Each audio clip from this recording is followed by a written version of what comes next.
உனக்கு குழந்தை வேணுமா வேண்டாமா? எனக்கு குழந்தை வேணும் கவிதா, கட்டாயமா எனக்கு குழந்தை வேணும். அப்ப நான் சத்தியம் பண்ண மாதிரி நீயும் சத்தியம் பண்ணு. சத்தியமா? என்னை கெடுத்தவனை கண்டுபிடிச்சு அவன் எவனா இருந்தாலும் சரி, அவனை எனக்கு கல்யாணம் பண்ணி வைக்கிறேன்னு சத்தியம் பண்ணு.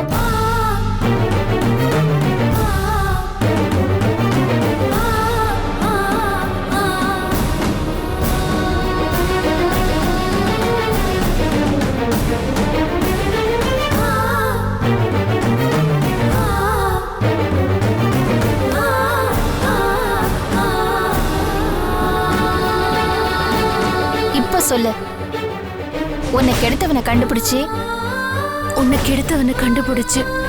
அவன் எவனா இருந்தாலும் சரி, அவனை உனக்கு இந்த சரசு கல்யாணம் பண்ணி வைப்பா. அவனை கட்டாயம் நான் உனக்கு கல்யாணம் பண்ணி வைப்பேன் கவிதா, இது சத்தியம்.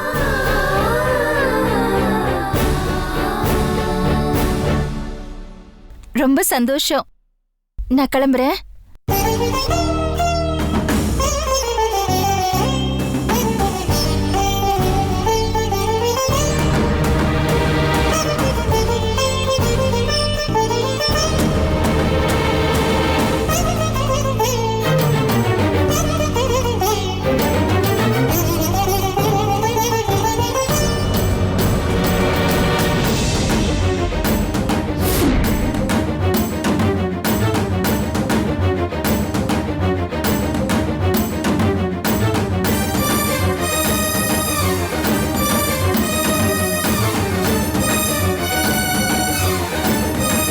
ஏன் சரசு, அவளை கெடுத்தவனை கண்டுபிடிச்சு நீயே அவளுக்கு கல்யாணம் பண்ணி வைக்கிறேன்னு சத்தியம் பண்ணி கொடுத்தியா? ஆமாங்க. முட்டாளா நீ? அறிவு இருக்கா உனக்கு? எப்படி ஒரு சத்தியத்தை பண்ணி கொடுப்ப? ஏங்க இப்ப என்ன ஆச்சு? அவளை கெடுத்தவன் யாரு தெரியும்? சாரி, கெடுத்தவன் சொல்லக்கூடாது. அவ வயித்துல புள்ளைய கொடுத்தவன் யாரு தெரியுமா உனக்கு? தெரியாது. தெரியாம எப்படி சத்தியம் பண்ணி கொடுத்த? கவிதா தாங்க பண்ண சொன்னா. எனக்கு வர்ற ஆத்திரத்துக்கு அப்படியே ஓங்கி அரைஞ்சிடலாமான்னு தோணுது. அவ சத்தியம் கேட்டா நீ பண்ணி கொடுத்துருவியா? என்னடி சத்தியம் இது? என்ன கேட்காம எப்படி சத்தியம் பண்ணி கொடுத்த? இதுல என்ன தப்பு இருக்குன்னு எனக்கு ஒண்ணும் புரியல. பைத்தியக்காரி மாதிரி பேசாத. உன் உணர்ச்சியோட விளையாண்டு இருக்கா அவ. இப்படி ஒரு போட்டோ கொண்டு கொடுத்து உன்னை ஏமாத்தி சத்தியம் வாங்கிட்டு போயிருக்கா. இதெல்லாம் செல்லாது. ஏங்க இந்த மாதிரிலாம் பேசாதீங்க. நான் மனசார சாமிக்கு வேண்டிக்கிட்டு தான் சத்தியம் பண்ணி கொடுத்தேன். என் உயிரை விட முக்கியம். இப்ப நான் இந்த சத்தியத்தை காப்பாத்துறது. பைத்திய மாதிரி பேசாதடி. உன் தலையில நீயே மண்ணள்ளி போட்டுக்காத. ஏன் தலையில நானே ஏன் மண்ணள்ளி போட்டுக்கணும்? ஏன் வளர்றீங்க? அது அது அது வந்து யாரு என்னன்னு தெரியாம நீ எப்படி சத்தியம் பண்ணி கொடுக்கலாம்? இந்த பாரு, இது பொய் சத்தியம். இது செல்லாது. என்ன சொன்னீங்க? ஆமா, இது பொய் சத்தியம். கவிதா உன்னை ஏமாத்தி சத்தியம் வாங்கிட்டு போயிருக்கா. இந்த காரியத்தை நீ பண்ணக்கூடாது. எனக்கு புரிஞ்சு போச்சுங்க. நீங்க யாரு, எப்படிப்பட்ட ஆளு, உங்க மனசுல என்ன இருக்குன்னு இத்தனை வருஷத்துக்கு அப்புறம் இப்பதாங்க நான் நல்லா புரிஞ்சுக்கிட்டேன். என்ன சரசு பேசுற? எனக்கு ஒரு குழந்தை கிடைக்கிறதுல உங்களுக்கு விருப்பமோ உடன்படும் எதுவுமே கொஞ்சம் கூட இல்லைங்க. இப்படியே காலம் பூரா குழந்தை இயக்கத்துல நான் துடிச்சு சாகணும். என்ன சாகடிக்கணும்னு நீங்க முடிவு பண்ணிட்டீங்க. ஐயோ சத்தியமா அப்படிலாம் இல்ல சரசு. நீ முன்னால விடுற ஒவ்வொரு சொட்டு கண்ணீருக்கும் நான் எவ்வளவு அழுதுருக்கேன்னு உனக்கு தெரியுமா? இல்லங்க, இத நான் நம்ப மாட்டேன். நீங்க போய் சொல்றீங்க. உண்மைய நான் சொல்றேன். நான் கர்ப்பமா இருந்தப்போ என்ன நடந்ததுன்னு உங்களுக்கு மறந்து போயிருக்கும். உங்களுக்கு நான் ஞாபகப்படுத்துறேன். நான் 9 மாசம் கர்ப்பிணியா இருக்கிறப்போ என் குழந்தை கலைஞ்சிருச்சு. என் வளகாப்புக்காக புடவை வாங்க போனப்போ அந்த கடையில மாடிப்படியில இருந்து கால் வழுக்கி விழுந்துட்டு என்ன ஹாஸ்பிட்டல்ல சேர்த்தா. என்ன செக் பண்ண டாக்டர் என் வயித்துல இருக்கிற குழந்தையோட மண்டை ஓடல சின்ன விரிசல் விழுந்துருச்சு.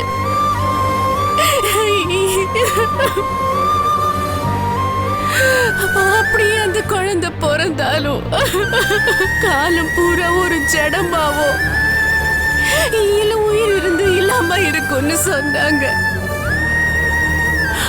அந்த குழந்தைய உடனே கலக்கலனா என்னோட உயிருக்கும் ஆபத்து இருக்கு. அந்த குழந்தைய கலைக்க 24 மணி நேரம் தான் கேடுன்னு சொன்னாங்க. உங்களுக்கு நமக்கு பிறக்க போற குழந்தை மேல ரொம்ப ஆசை இருந்தது. குழந்தையோட ஆசையில நீங்க பைத்தியமாவே மாறி இருந்தீங்க. அந்த சந்தோஷத்துல மறுநாள் மண்டபத்துல ரொம்ப கிராண்டா எனக்கு வளகாப்பு ஃபங்க்ஷன் வச்சிருந்தீங்க. ஒரு பக்கம் வளகாப்பு, இன்னொரு பக்கம் வயித்துல இருக்கிற குழந்தைக்கு 24 மணி நேரம் கேடுன்னு சொல்லிட்டாங்க. எனக்கு என்ன பண்றதுன்னே தெரியலங்க. இந்த குழந்தையோட நிலைமை சொன்னா நீங்க தாங்க மாட்டீங்க. அதனால குழந்தைய கலைக்கணும்னு நான் முடிவு பண்ணேன். அந்த விஷயத்த நான் உங்ககிட்ட சொல்லல. அந்த ஃபங்க்ஷன்ல எல்லாரும் எனக்கு குழந்தை அப்படி பிறக்கணும் இப்படி பிறக்கணும்னு வாழ்த்துட்டு இருந்தப்போ வயத்துல இருந்த என் குழந்தை செத்து போச்சு. கடவுள் எனக்கு மட்டும் ஏன் அப்படி ஒரு கொடுமை கொடுத்தாரு? சத்தியமா இப்படி ஒரு கொடுமை எதிரி கூட வரக்கூடாதுங்க.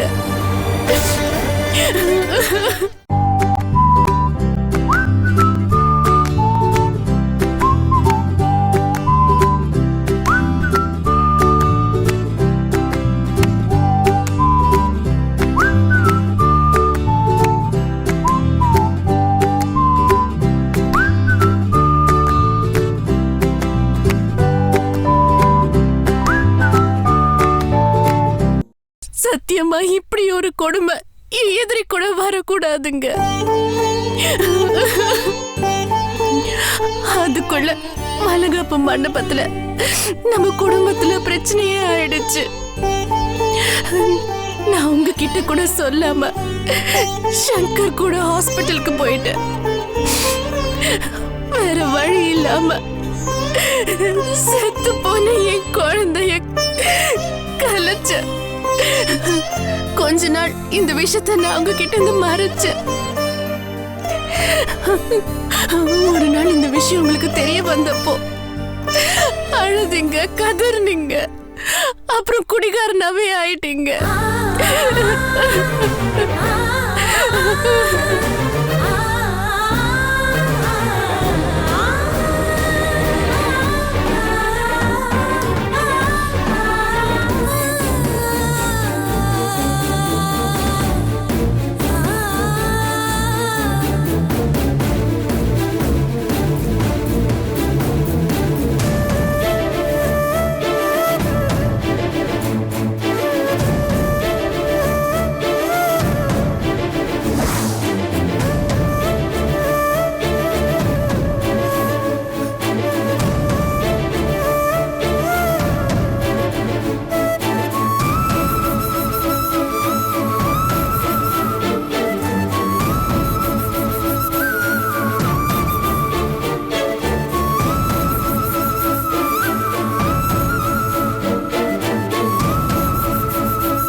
உங்களுக்கு இன்னும் அந்த கோபம் என் மேல இருக்கு இல்லங்க?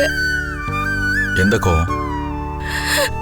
நான் உங்ககிட்ட கேட்காம உங்க பர்மிஷன் இல்லாம அந்த குழந்தைய கலைச்ச கோபம். அந்த கோபம் உங்களுக்கு இன்னும் இருக்கு. அதனாலதான் இப்போ எனக்கு ஒரு குழந்தை கிடைக்க விடாம இப்படி பண்ணிட்டு இருக்கீங்க. என்ன சிரிச்சு பேசுற? அந்த குழந்தைய கலைக்கலாம் உன் உயிருக்கு ஆபத்தாய் வயிற்று புள்ளையோட நீ இறந்திருப்ப, நான் உன்னை இழந்திருப்பேன். இது கூட எனக்கு தெரியாதா? சரசு, எனக்கு உன் மேல எந்த கோபமும் இல்ல. அப்புறம் ஏங்க நான் ஒரு குழந்தைக்காக இவ்வளவு ஏங்கி தவிக்கும் போது அது ஒரு பெரிய விஷயமாவே மதிக்க மாட்டேன்றீங்க. என்ன குழந்தைய தத்தெடுக்கவும் விட மாட்டேன்றீங்க. சொந்த ரத்தத்துலதான் வேணும், அடுத்தவங்க குழந்தைங்க வேண்டான்னு சொல்றீங்க. உங்களுக்கு உங்க காயத்ரிக்கும் கல்யாணம் பண்ணி வைக்க முயற்சி பண்ணி நான் தற்கொலை வரைக்கும் போனேன்.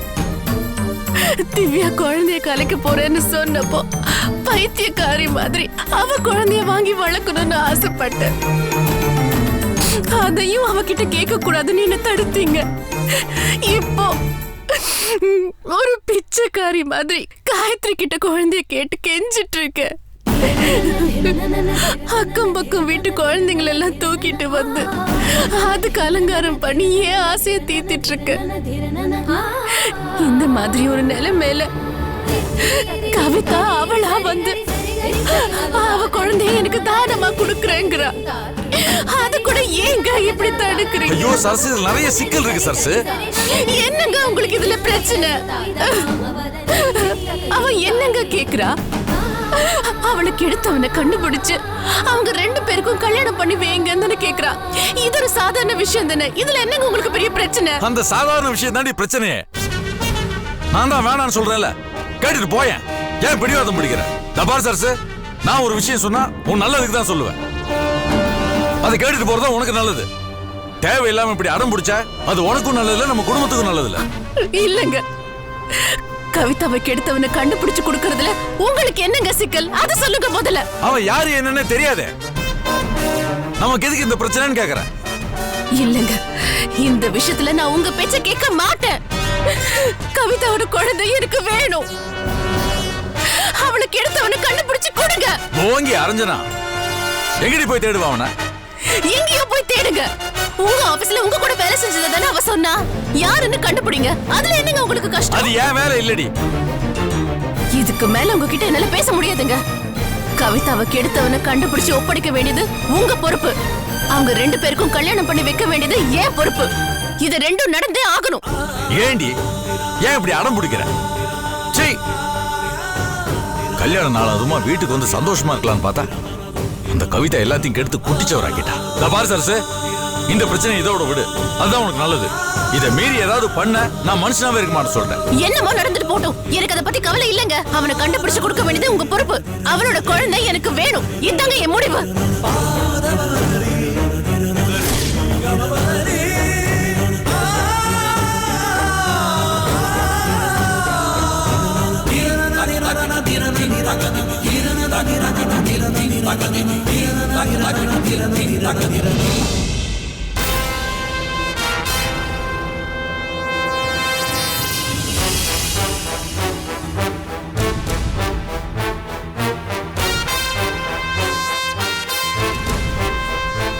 அம்மா, என்னம்மா நீங்க என்ன ஏமாத்தி என் வயித்துல புள்ளைய கொடுத்தவனை கண்டுபிடிச்சு கொடுன்னு சுப்புவை கண்டுபிடிக்கிற பொறுப்பை சுப்பு கிட்டே ஒப்படைச்சிட்டீங்களேம்மா.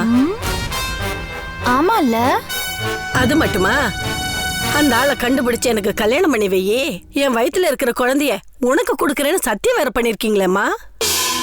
என்னம்மா நீங்க, அந்த சரசு உங்க சக்களத்தி, நீங்க கஷ்டப்பட்டு குழந்தைய பெத்து அவகிட்ட ஏமா கொடுக்க போறீங்க? கனகா, என் புருஷன் யாரு? சுப்பு. சரசு யாரு? அவர் பொண்டாட்டி. இப்போ சரசு எனக்கு எடுத்தவனை கண்டுபிடிச்சு எனக்கு கல்யாணம் பண்ணி வச்சா யார எனக்கு கல்யாணம் பண்ணி வைப்பா? சுப்புதான். அதுக்கு பரிசா நான் சத்தியம் பண்ண மாதிரி என் குழந்தைய பெத்து கொடுத்தா நான் யாருக்கு கொடுப்பேன்? சரசு கிட்டதான். அப்போ ஒரே வீட்டுக்குள்ள தானே நான், சரசு, சுப்பு, என் குழந்தை எல்லாரும் இருக்க போறோம். ஆமா. அப்போ என் குழந்தைய அவகிட்ட கொடுத்தா என்ன தப்பு? கிரேட்டுமா நீங்க. ஆக்சுவலி எனக்கு குழந்தை பிறந்தா அதை பாத்துக்கிறதுக்கு ஒரு ஆயா வேண்டாமா? வேணுமா? என் குழந்தைய பாத்துக்கிற சம்பளம் வாங்காத ஆயாதான் அந்த சரசு. அப்பாடா, நான் இல்ல. இப்ப சொல்லு, அவகிட்ட நான் குழந்தைய கொடுத்தா தப்பா? இல்லம்மா, இல்லவே இல்ல. நான் என் குழந்தைய அவகிட்ட கொடுத்தா அவ குழந்தைய தூக்கிட்டு ஓடி போயிடுவாளா, இல்ல அது ஏன் குழந்தைதான் இல்லன்னு ஆயிடுமா? அது எப்படிமா ஆகும்? அதனாலதான் நான் அப்படி சத்தியம் பண்ணி கொடுத்துட்டு வந்தேன்.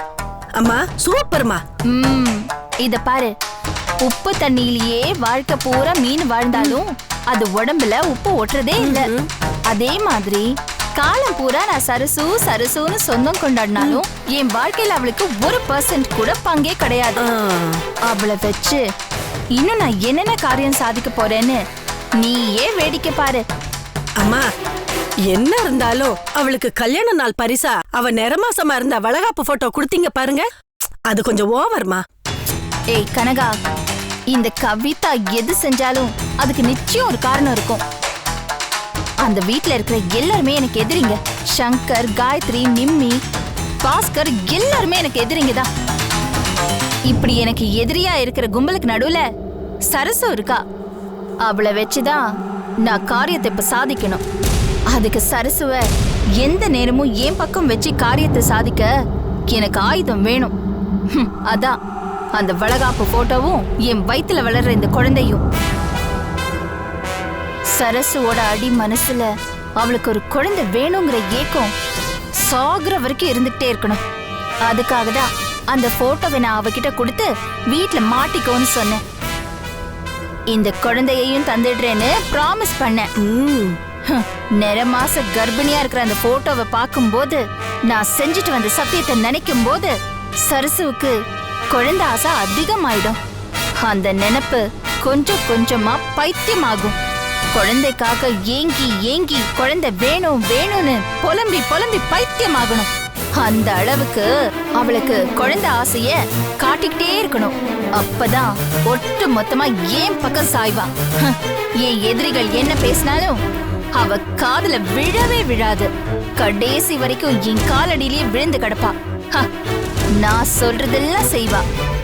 நீ வேணாலும் பாரு, நான் குழந்தைய வச்சு ஆட்டம் காட்டி அவ புருஷனை ஏன் புருஷனா ஆக்கி காட்டுறேன். இது நடக்கும். நீ வேடிக்கை மட்டும் பாரு.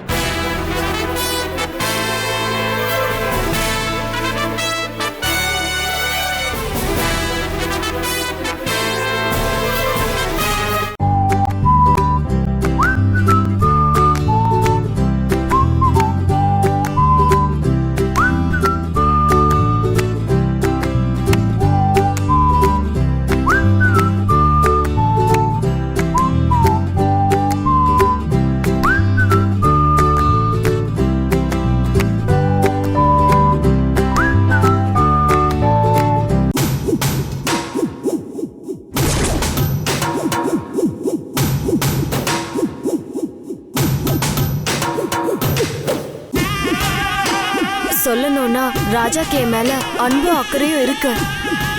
திவ்யாக்காக பயப்படுற மாதிரி இருக்கு.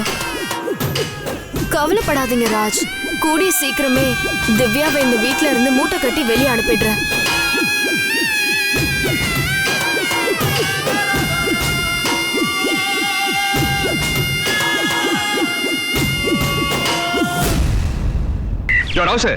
மனச சிந்திக்கிற நேரத்துல செல்மிசம் பண்ணிருவிய. என்ன பெரிய சிந்தனை உன் சிந்தனை எல்லாம்.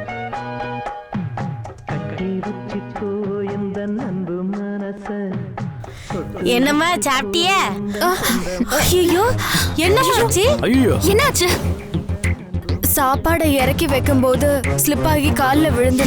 பாத்தி இறக்கி இருக்க கூடாதா? அப்பல இருந்து இப்படியே இருக்க. ஒரு ஃபோன் பண்ணிருக்கலாம்ல. பரவாயில்ல. ஆஸ்பத்திரிக்கு போனியாமா? யாங்க என்ன கேள்வி கேக்குறிய? அவ வீட்ல தனியா இருக்கா. நம்ம யாராவது இருந்தா கூட்டிட்டு போயிருப்போம். அவ தனியாவா போவா? இல்ல, அப்பதான் ராஜா பத்திரம் எடுக்கிறதுக்காக வீட்டுக்கு வந்தாரு. அவர்தான் இத பார்த்துட்டு மருந்து போட்டு விட்டாரு. என்னம்மா இப்படி ஆயிடுச்சு? ஐயோ, என்ன இப்படி கொப்பளிச்சு போயிருக்கு? பாத்தி எடுக்க கூடாதா ஜோதி?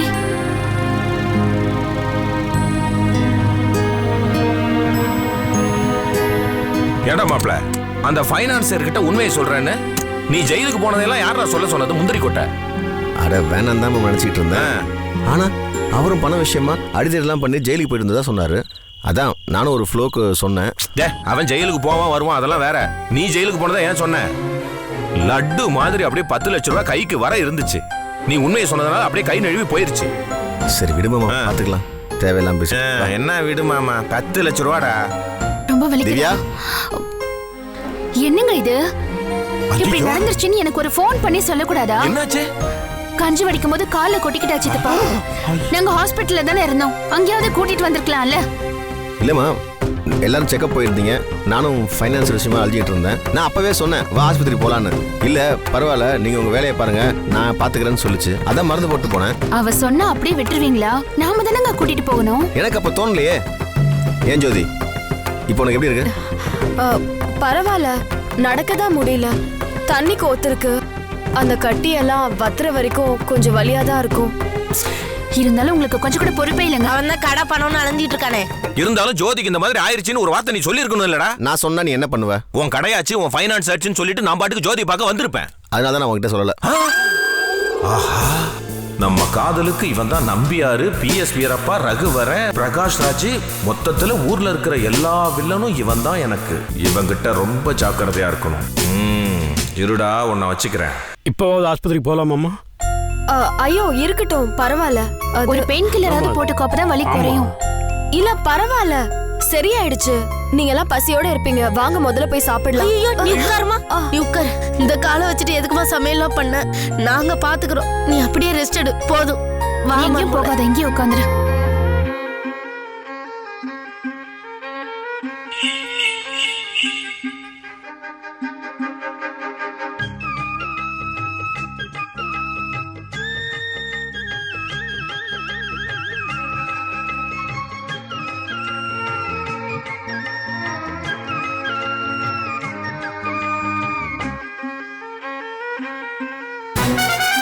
வேற வழியே இல்லை. காலத்துடைய கட்டாயம். நான் ராஜ்கிரணா மாறி ஜோதிய மீனாவா நினைச்சு தூக்கிக்கிட்டு போயிட்டே இருக்க வேண்டியதுதான். இருமா இருமா இருமா.